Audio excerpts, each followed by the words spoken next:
Good morning, everyone. Welcome back to my channel Simplified Maths. દોસ્તો આપણે એકાદ week જેવું ગેપ પડ્યો છે કારણ કે પેલું 12મા ધોરણનું રિઝલ્ટ બનાવવાનું અને થોડું ડિફિકલ્ટ અને જવાબદારી વાળું કામ હોવાથી અમે એઝ એ ક્લાસ ટીચર એમાં બિઝી થઈ ગયેલા. તો હવે આપણે ચેપ્ટર 3 શ્રેણીકો જે સ્ટાર્ટ કરેલું છે ધોરણ 12નું, હવે આપણા ક્લાસ રેગ્યુલર ચાલશે આજથી. ઓકે, તો એમાં ભાગ 2 લઉં છું એટલે કે પાર્ટ 2, જેમાં આજનો ટોપિક આવશે શ્રેણીકના પ્રકારો છે. સૌથી પહેલા ગયા લેક્ચરમાં આપણે એક નાનું લેક્ચર જ લીધેલું હતું અને એની અંદર આપણે શું ભણ્યા હતા? શ્રેણીક એટલે શું, શ્રેણીકો એટલે શું, એક લંબચોરસ પ્રકારની ગોઠવણી છે. પછી તેની કક્ષા, કક્ષા એટલે m બાય n અથવા તો m ક્રોસ n એવું આપણે બોલીએ છીએ. એટલે m હાર અને n સ્તંભ. હારને ઇંગ્લિશમાં શું બોલીશું? રો, અને સ્તંભને ઇંગ્લિશમાં શું બોલીશું? કોલમ. બરોબર, આ આપણે યાદ રાખવાનું. હાર, તો હારને આપણે ઇંગ્લિશમાં બોલવું હોય તો એના માટે રો શબ્દ આવશે અને સ્તંભ માટે ઇંગ્લિશમાં શબ્દ વાપરીશું કોલમ. બરોબર, રાઈટ? એટલે m ક્રોસ n જ્યારે તમે બોલો કક્ષા, m બાય n કક્ષા, તો એનો મતલબ શું સમજવાનો કે m એની હાર છે અને n એના સ્તંભની સંખ્યા છે. આટલું આપણે લાસ્ટ લેક્ચરમાં જોયેલું, થોડા ઉદાહરણો જોયેલા દોસ્તો. હવે આજે આપણે સ્ટાર્ટ કરીએ છીએ શ્રેણીકના પ્રકારો. શ્રેણીકના પ્રકારો જે છે એની આપણે એક્ઝેક્ટ વ્યાખ્યાઓ આપીને નહીં સમજીએ, પણ આપણે ઉદાહરણોથી સમજી લઈશું દોસ્તો કે ભાઈ શ્રેણીકના પ્રકારો એટલે કયા કયા પ્રકારના શ્રેણીકો આપણા અભ્યાસમાં આવશે ભણવામાં, એ જોતા જઈશું આપણે.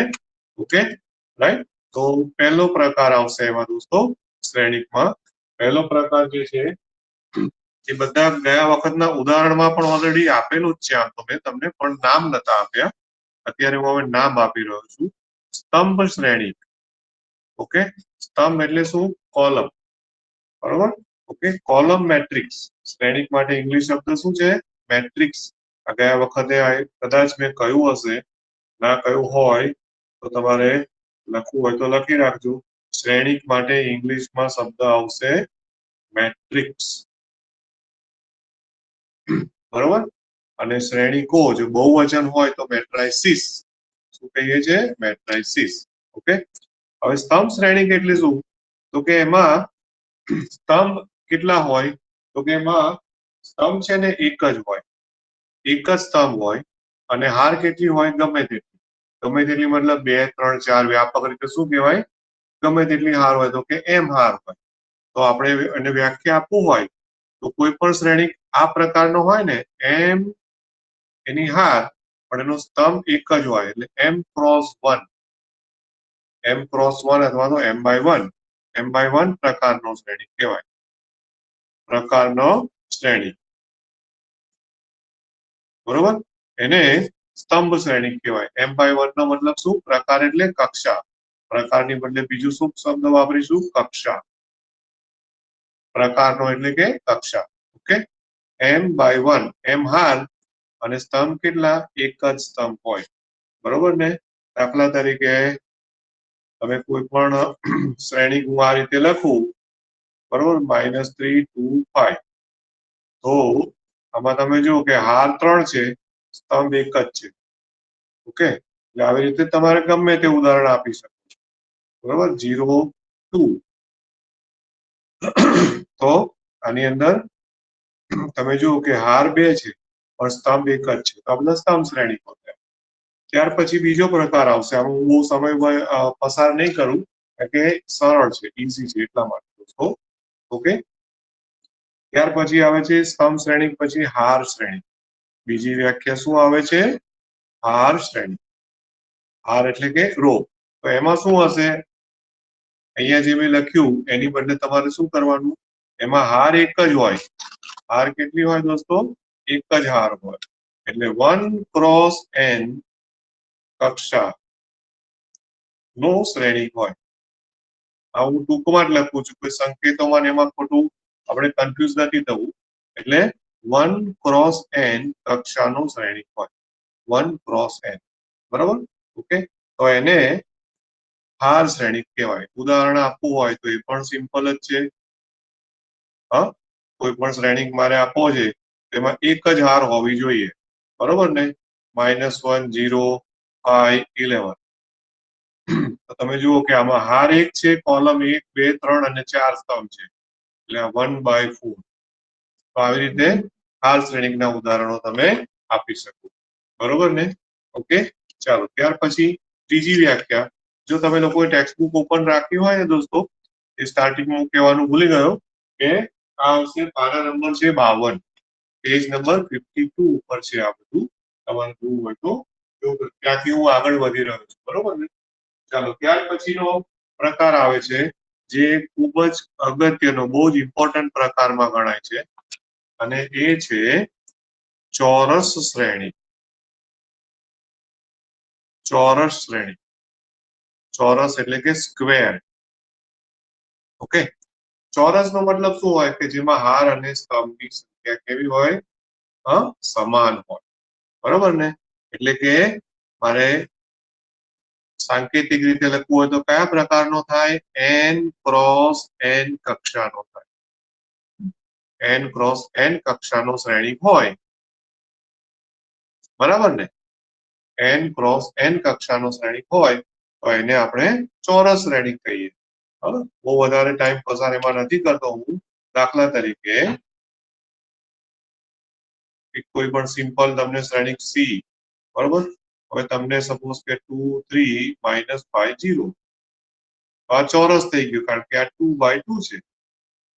2/2 એટલે કે બે હાર બે સ્તંભ. 2/2, 3/3, 1/1 પણ હોઈ શકે. શ્રેણીમાં 1/1 તમે ગમે તે શ્રેણીમાં A થી Z ગમે તે સંકેત આપી શકો. હું કેપિટલ P પણ શ્રેણી માટે આપી શકું, એવું કશું જ નહીં.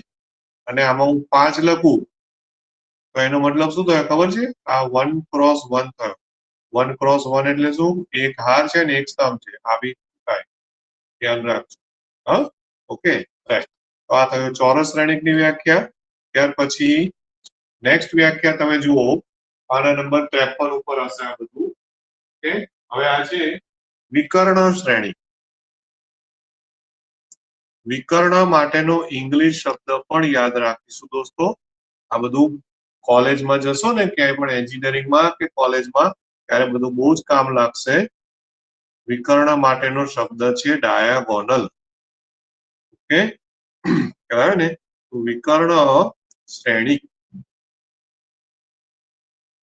વિકર્ણ શ્રેણી એટલે કે ડાયાગોનલ મેટ્રિક્સ. ઓકે, હવે એની વ્યાખ્યા જે છે ને, એ વ્યાખ્યામાં હું તમને ઉદાહરણ આપું છું. એ ચોરસ શ્રેણીક જ હોય. વિકર્ણ શ્રેણીમાં એક અગત્યની વસ્તુ શું છે કે વિકર્ણ શ્રેણી એ હંમેશા ચોરસ શ્રેણીક જ હોય. આ સૌથી પહેલું યાદ રાખવાનું, હંમેશા ચોરસ શ્રેણીક જ હોય. ઓકે, આ સૌથી પહેલી વસ્તુ યાદ રાખવાની. અને એટલા માટે જ એ લોકોએ ચોરસ શ્રેણીકની વ્યાખ્યા પહેલા આપી દીધી છે.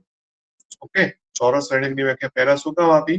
કારણ કે આપણે વિકર્ણ શ્રેણીકની વ્યાખ્યા આપી હોય એટલે ડાયાગોનલ મેટ્રિક્સ, તો એમાં ચોરસ શ્રેણીક જાણવો જરૂરી છે. ઓકે, હવે એમાં કયા પ્રકારનો શ્રેણીક આવે એ હું તમને ઉદાહરણથી જ સમજાવું છું. એક ઉદાહરણ આપું છું અને ઉદાહરણ પરથી તમે શબ્દોમાં જાતે સમજજો. કે દાખલા તરીકે હું એક શ્રેણીક લખું, ધારો કે મેં લખ્યો શ્રેણીક બી. હવે સૌથી પહેલા એટલું તો નક્કી કે ચોરસ છે, બરોબર? હવે ચોરસમાં તમારે શું કરવાનું? તો તમે ધ્યાન આપજો. આ મેં જે સ્કેચ પેન આ રીતે પેન મૂકીને, આને વિકર્ણ કહેવાય. આ વિકર્ણ છે. આઈ થિંક ભૂમિતિ તમે જાણો છો. આ પણ વિકર્ણ છે અને આ પણ વિકર્ણ છે. થાય કે નહીં? હોપ કે તમે સમજતા હશો દોસ્તો. તો આ જે વિકર્ણ છે ને, આ મેં સ્કેચ પેન મૂકીને, એ વિકર્ણને અગ્ર વિકર્ણ કહેવાય. શું યાદ રાખશો નામ તમે એનું દોસ્તો? અગ્ર વિકર્ણ અથવા તો મુખ્ય વિકર્ણ. ઓકે, આ જે અગ્ર વિકર્ણ છે ને, એના જે અહીંયા ઘટકો લખવાના આવે, ધ્યાન આપજો. આ મેં 3x3 શ્રેણીક હું બનાવવા માંગુ છું, જે વિકર્ણ શ્રેણીક હોય. એના અગ્ર વિકર્ણના ઘટકો છે ને, એ ઘટકોમાં શૂન્યેતર ઘટકો લેવાના. શૂન્યેતર એટલે કે 0 ન હોય એવા આંકડાઓ લેવાના. ઓકે, બરાબર. હવે જસ્ટ ઉદાહરણ તરીકે તમને કહું, હવે અહીંયા ગમે તે હોઈ શકે, હો ધ્યાન આપજો.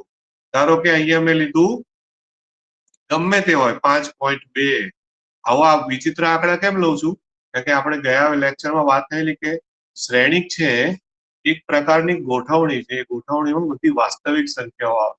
તો અત્યાર સુધી મેં ઉદાહરણો આપ્યા ને, એમાં બધા મેં પૂર્ણાંકો જ લીધા છે. તો એવું મગજમાં નહીં રાખશું કે પૂર્ણાંકો જ હોય. એમાં ગમે તે આવે, અપૂર્ણાંક આવે, દશાંશ આવે, સમય, અસમય, કંઈ પણ આવી શકે દોસ્તો. ઓકે, તો જો આવું √2 માઇનસ, હા બરોબર છે, 5, આવું કઈ બીજું √2 બી ચાલે. તો આ અગ્ર વિકર્ણના મેં ઘટકો કેવા લખ્યા કહેવાય? Not equal to 0. કેવા ઘટકો લખ્યા છે? નોટ ઇક્વલ ટુ 0, મતલબ કે શૂન્યેતર. ઓકે, હવે આ જે શૂન્યેતર ઘટકો લખ્યા એ સિવાયના જેટલા ઘટકો વધ્યા ને, બાકીની જે સ્થાનો મેં 3x3 લખવાના છે, એટલે 3 ઘટકો લખ્યા તો 6 ખાના ખાલી છે. બાકીના બધામાં 0 0 મૂકી દો. 0 0 0 0 0 0. ઓકે, તો આ એ વિકર્ણ શ્રેણિકનું ઉદાહરણ છે. આ જે છે એ વિકર્ણ શ્રેણિકનું ઉદાહરણ છે. હવે આની વ્યાખ્યા હું નથી લખતો, બરોબર, પણ શું મેં આપ્યું તમને? ઉદાહરણ આપ્યું. એના ઉપરથી વ્યાખ્યા હું આમ શબ્દોમાં જાતે બનાવી શકું કે એવો ચોરસ શ્રેણિક છે કે જેના મુખ્ય વિકર્ણ અથવા તો અગ્ર વિકર્ણના ઘટકો જે છે એ કેવા હોવા જોઈએ? નોટ ઇક્વલ ટુ 0, એટલે કે શૂન્યેતર, અને અન્ય તમામ ઘટકો કેવા હોવા જોઈએ? શૂન્ય, એટલે કે 0. તો એને વિકર્ણ શ્રેણિક કહેવાય. ઓકે, ક્લિયર થયું આટલું? ચાલો, ત્યાર પછી આપણે લઈએ છીએ નેક્સ્ટ વ્યાખ્યા આવે છે દોસ્તો. એ વ્યાખ્યા છે જેને શબ્દોમાં વ્યાખ્યા નંબર આવશે 5. વ્યાખ્યા નંબર આવશે 5. એ છે અદિશ શ્રેણી. અદિશ છે ને, એના માટેનો ઇંગ્લિશ શબ્દ યાદ રાખીશું દોસ્તો. અદિશ એટલે સ્કેલર. સ્કેલર. તમે ફિઝિક્સમાં સદિશ શીખતા હશો, બરોબર? સદિશ તમારે આવી ગયું હશે, નહીં આવ્યું હોય તો ચોક્કસ આવશે, બરોબર છે? ફિઝિક્સમાં તો સદિશ વગર કામ ચાલે છે. તો સદિશ અને અદિશ એવી બે પ્રકારની રાશિઓ છે. રાશિ મતલબ કે અદિશ એટલે સ્કેલર, એટલે વાસ્તવિક સંખ્યા હોય એને અદિશ કહેવાય. અને જેનો આ અદિશ એટલે કે જેમાં માત્ર માન હોય, દિશા ના હોય. સદિશ હોય તો એમાં દિશા અને માન બંને હોય. બધું ફિઝિક્સ ની વાત છે. અત્યારે અદિશ એટલે કોઈ પણ વાસ્તવિક સંખ્યા છે એવું માની લો. તો અદિશ શ્રેણી, ઓકે, ની વ્યાખ્યા તમારે જોવી હોય તો એ વ્યાખ્યા આ પ્રમાણે આવે છે દોસ્તો. અદિશ શ્રેણીની ધ્યાન આપજો કે એમાં પણ એક ઉદાહરણ થી જ લઉં છું, તમે જુઓ.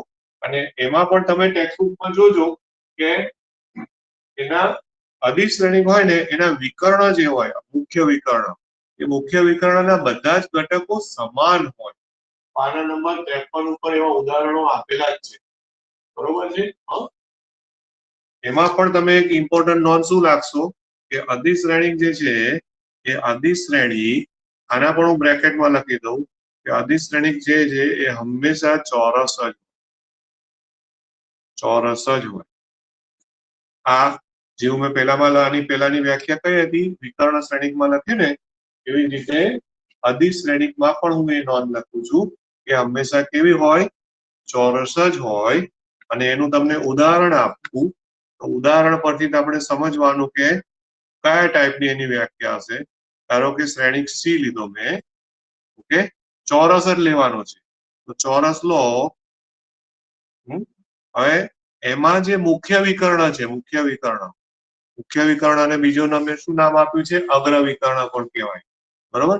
એના જે ઘટકો હોય ને દોસ્તો, એ ઘટકો એક સરખા હોવા જોઈએ.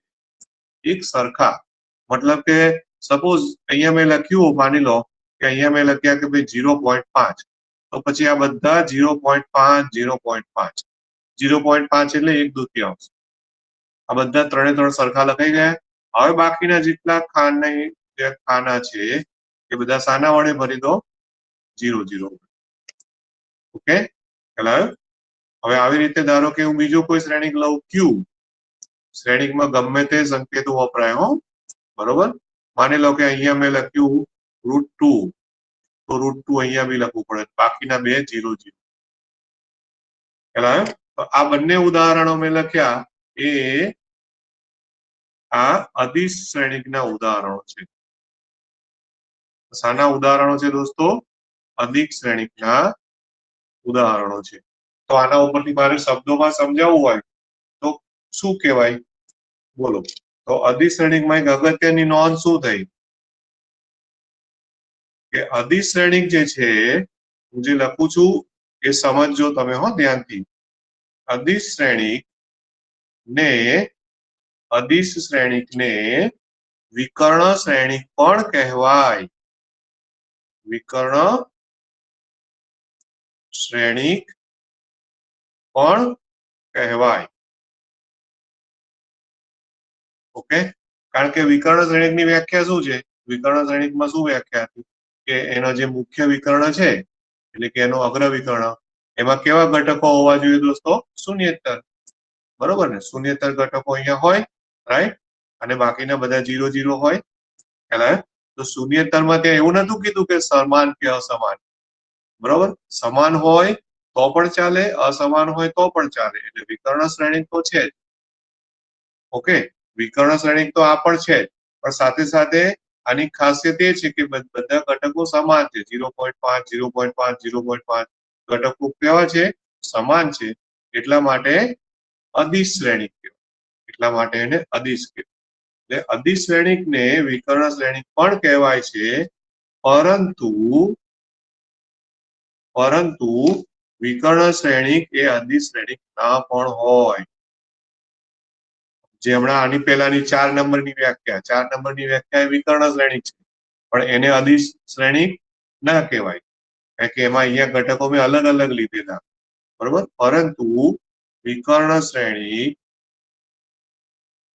બરોબર, એ અદિશ શ્રેણિક ન પણ હોય. અદિશ શ્રેણિક ન પણ હોય. આ બહુ અગત્યની વસ્તુઓ છે દોસ્તો. આ બધા ઓબ્જેક્ટિવ આવે ને ત્યારે આપણે અટવાઈ જઈએ. એક માસમાં ઓબ્જેક્ટિવમાં બધું આવે, થિયરી બેઝ ક્વેશ્ચન ઓબ્જેક્ટિવમાં આવે, જેમાં તમારે એબીસીડી એવું કંઈ મલ્ટિપલ ચોઇસમાંથી સિલેક્ટ કરવાનું હોય, પણ એટલે થિયરી નો બેઝિક કોન્સેપ્ટ આપણને ખબર ના હોય તો તમે 100% અટવાઈ જવાના, બરાબર કે નહીં?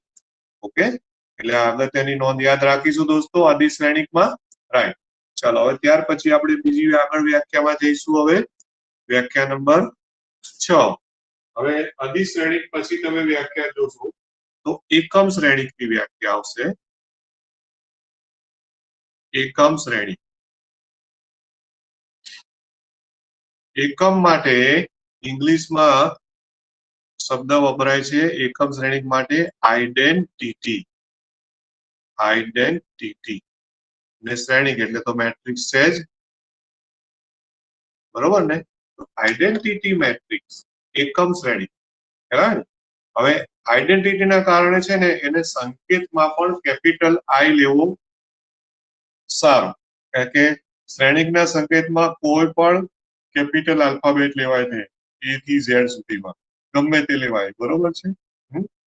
બને ત્યાં સુધી આપણે ABC માં લેતા હોઈએ છીએ, પણ એવું જરૂરી નથી.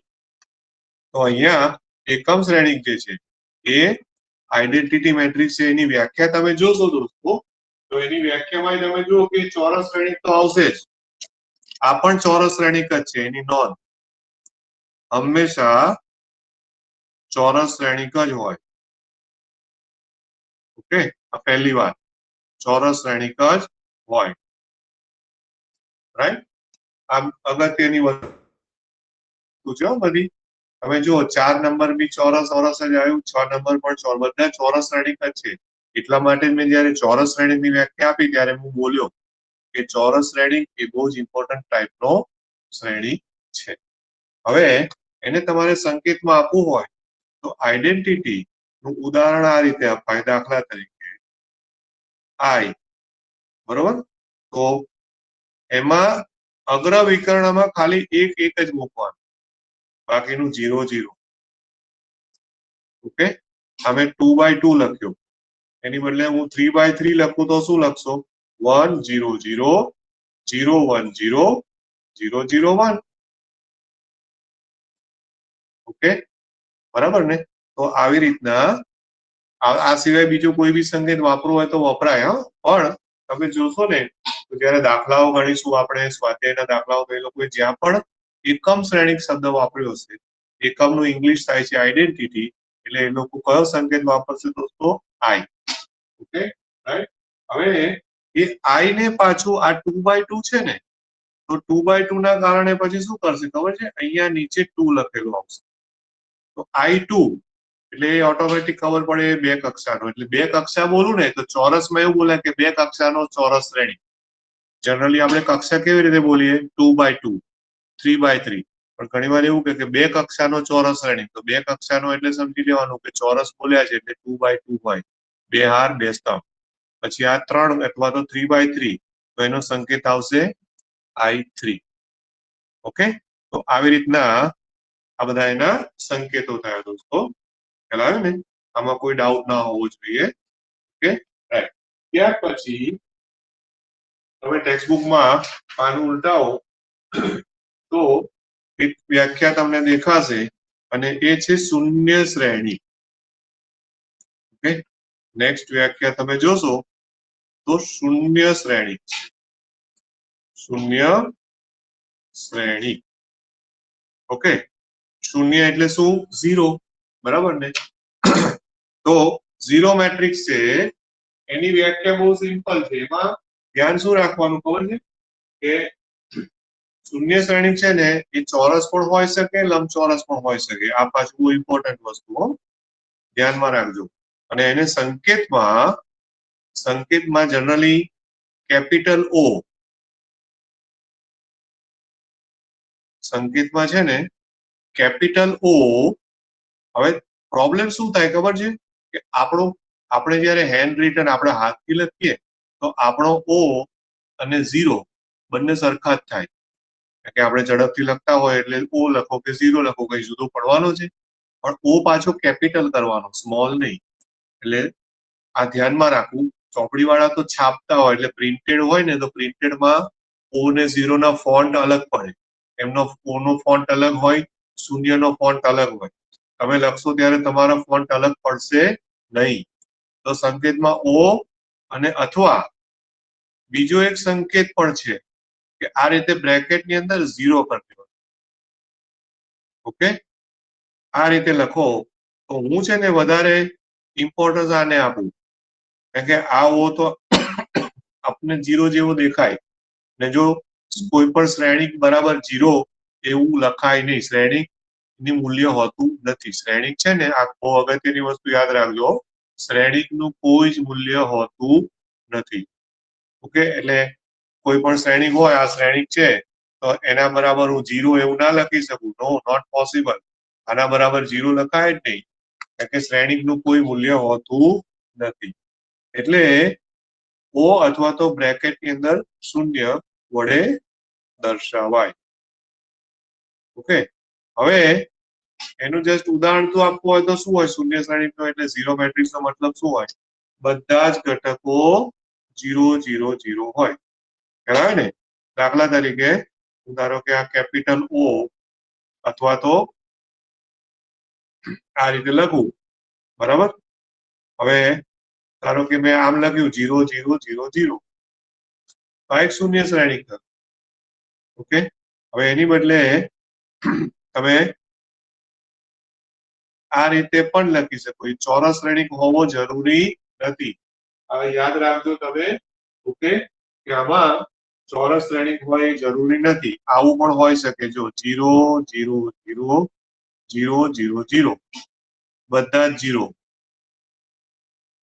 તો આ ચોરસ છે, આ ચોરસ નથી. બરાબર ને? ઓકે, એટલે આ શું યાદ રાખશો કે શૂન્ય શ્રેણિક ચોરસ ના પણ હોય. કહેવાય ને, શૂન્ય શ્રેણિક છે એ ચોરસ ના પણ હોય. ના પણ હોય એવું લખું છું, એનો મતલબ શું? હોય પણ ખરો અને ના પણ હોય. ઓકે, આ થયું શૂન્ય શ્રેણિક ની વાત. બરાબર ને? હવે તમે જોશો ને દોસ્તો તો શ્રેણિકના પ્રકારો જે છે એ પ્રકારો બધા ઓલમોસ્ટ પૂરા થઈ જાય છે આપણા. ઓકે, ત્યાર પછી એક ટોપિક આમાં આપ્યો છે એ છે શ્રેણિકોની સમાનતા. શ્રેણિકોની સમાનતા કરીને એક ટોપિક છે અને પછી સ્વાધ્યાય આવી જાય છે 3.1. એટલે નેક્સ્ટ ટોપિક આજનો છેલ્લો ટોપિક છે આજના લેક્ચરનો એ છે શ્રેણિકોની સમાનતા. ઓકે, હવે શ્રેણિકોની સમાનતા, સમાનતા એટલે કે ઇક્વાલિટી. ઓકે, હવે એની ઇક્વાલિટીની વ્યાખ્યા આવી છે કે જો કોઈ પણ બે શ્રેણિક સમાન હોય ને તો સૌથી પહેલી વસ્તુ તો એ કે જે બે શ્રેણિકો લેવાના હોય ને તમારે એ બંને શ્રેણિકો સમાન કક્ષાના હોવા જોઈએ. ઓકે, જેની પણ સમાનતા લેવાની હોય એ બંને શ્રેણિકો મતલબ જેને તમારે સરખાવાના છે એ સમાન કક્ષાના હોવા જોઈએ જ. ઓકે, બરોબર. એટલે કે જો એ બરાબર ધારો કે શ્રેણિક એ આઈ જે લઉં અને એમ ક્રોસ એન હોય, બરોબર, તો શ્રેણિક બી લઉં, બીજો કોઈ શ્રેણિક લઉં બીઆઈ જે. બીઆઈ જે એટલે શું? એ તો ઘટકોને મેં તો એ મારે એમ ક્રોસ એન જ લેવું પડે. એઆઈ જે એટલે અહીંયા કંઈક અન્ય બીજા કંઈક ઘટકો છે, અહીંયા કોઈ બીજા ઘટકો છે, એ રીતે. બરોબર, તો એ અને બી બંને એમ ક્રોસ એન હોવા જ જોઈએ. બરોબર, લેવો જ પડે. અને તો જ તમે એ બરાબર બી, બરોબર છે, એ બરાબર બી એટલે કે સમાનતાની વાત કરી શકો. હવે એ સમાનતામાં શું થાય? અનુરૂપ ઘટકો સમાન હોય એટલે એને સમાનતા કહેવાય. દાખલા તરીકે હું તમને કહું, ધારો કે એક શ્રેણિક એ લઉં છું, ધ્યાન આપજો ખાસ. ધારો કે અહીંયા મેં લીધું -2x3, બરોબર છે, 420 ઇઝ ઇક્વલ ટુ. હવે ધ્યાન આપજો આ બાજુ શું લઉં છું. જ્યારે શ્રેણિકોની સમાનતાની વાત આવે ને તો તમારે શું કરવાનું? બંને બાજુ સરખાવાનું. સરખાવાનું કેવી રીતે આવે? અનુરૂપ ઘટકો સરખાવાના આવે. ધારો કે -2 5 3, બરોબર, y z 0. જો આવું લઈએ આ શ્રેણિક એ બરાબર ભૂલી જાઓ તો શું થાય? શ્રેણિકોની સમાનતા મુજબ કે જો આ હોય તો તમે એક વસ્તુ માર્ક કરો, અનુરૂપ ઘટકો સરખાવો. -2 બરાબર -2, તો x બરાબર 5 હોય કે નહીં? 3 બરાબર 3, તો 4 બરાબર y, પછી આ શું છે? 2 છે, તો 2 બરાબર z 0 0, બધું સરખું થાય. એટલે કે સરખાવું તો શું થાય? x બરાબર 5 મળે, y બરાબર 4 મળે અને z બરાબર 2 થાય. આ રીતે શ્રેણિકોની સમાનતા નો ઉપયોગ આવશે જ્યારે આ દાખલાઓ ગણીશું ને દોસ્તો એ વખતની વાત છે. ઓકે, હા. હવે આ તો સિમ્પલ તમને કહું, દાખલા તરીકે આમ હોય એ બી સી ડી અને આ બાજુ ઈ એફ જી એચ હોય. ઓકે, એ બી સી ડી બરાબર ઈ એફ જી એચ લઈએ, બરોબર છે, હોય તો શું થાય? તો કે ભાઈ એ બરાબર ઈ થાય, બી બરાબર એફ થાય, બરોબર, સી બરાબર જી થાય અને ડી બરાબર એચ. આ થયું શ્રેણિકોની સમાનતા દોસ્તો. ઓકે, આઈ થિંક અહીંયા સુધીની થિયરી ખ્યાલ આવી હશે. ચેપ્ટર પ્રમાણમાં સરળ છે દોસ્તો, રાઈટ. હવે આપણું જે નેક્સ્ટ લેક્ચર આવશે, નેક્સ્ટ લેક્ચરમાં આપણે સ્વાધ્યાય 3.1 ના અમુક દાખલાઓ લઈશું, કારણ કે સ્વાધ્યાય બહુ સરળ છે એટલે આપણે બધા દાખલાઓની ચર્ચામાં નહીં પડીએ. એટલે 3.1 સ્વાધ્યાય અને ત્યાર પછી શ્રેણિકોના સરવાળા અને એના ગુણધર્મ એ બધું જ નેક્સ્ટ લેક્ચરમાં આપણું આવી જશે. કંઈ પણ ડાઉટ હોય તો મને લાઈવ લેક્ચર વખતે પૂછી લેવાની છૂટ અથવા તો પર્સનલી મેસેજ કરવું. Thank you very much. Have a nice day. Bye bye.